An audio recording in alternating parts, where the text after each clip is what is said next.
Today we're going to be talking about the black magical power that is known as compounding returns. Don't trust him, he's using black magic.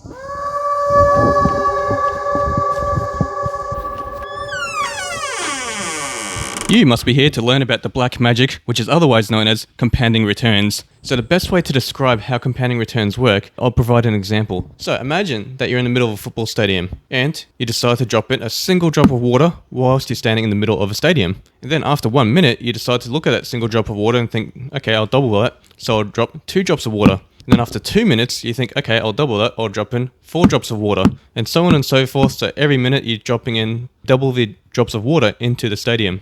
How long do you think it'll take for the stadium to actually fill up? Well, the answer is 50 minutes. But what is amazing here though is that at 43 minutes, the stadium is only 7% full. So compounding returns, it goes very slow and very steady, and then suddenly exponentially it just seems to shoot up. Or here's another way to think about compounding.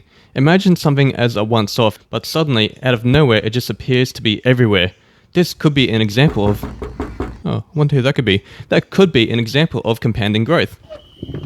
Please like and subscribe. Please like and subscribe. Please like and subscribe. Please like and subscribe. So now, let's apply this to your money. Let's just say that you have $1,000 invested, and let's just assume that the market is growing at a 10% rate per year, which the American market has been doing as an average for 100 years. So, after 1 year, you'd have $100 out of your $1,000, so 1,100. And so what, right? Yeah. And I agree. But then, after 7 years, it'll double in value. Your $1,000 will turn into $2,000. And then, after 10 years, you would have $2,600. Woohoo! And after 20 years, that $1,000 will be $6,700. And after 30 years, it'll be $17,000. And after 40 years, it will be $45,000. Really? And yes, it does suck that it takes so long to actually generate a decent return, and it takes so many years. But when those years do eventually go by, with the returns, holy cow, right?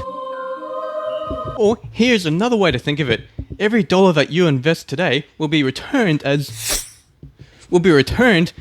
annual growth every year. So hypothetically, if you are 40 years old and you invest $1,000 this year, for every year that you're 65 and every year after 65, you'll be getting $1,000 every year in annual growth. Or here's another real world example. Imagine that you've just had a baby. If you set $5,000 aside, or if you wanted to let them have the money when they're 30, that could be $87,000 for their 30th birthday.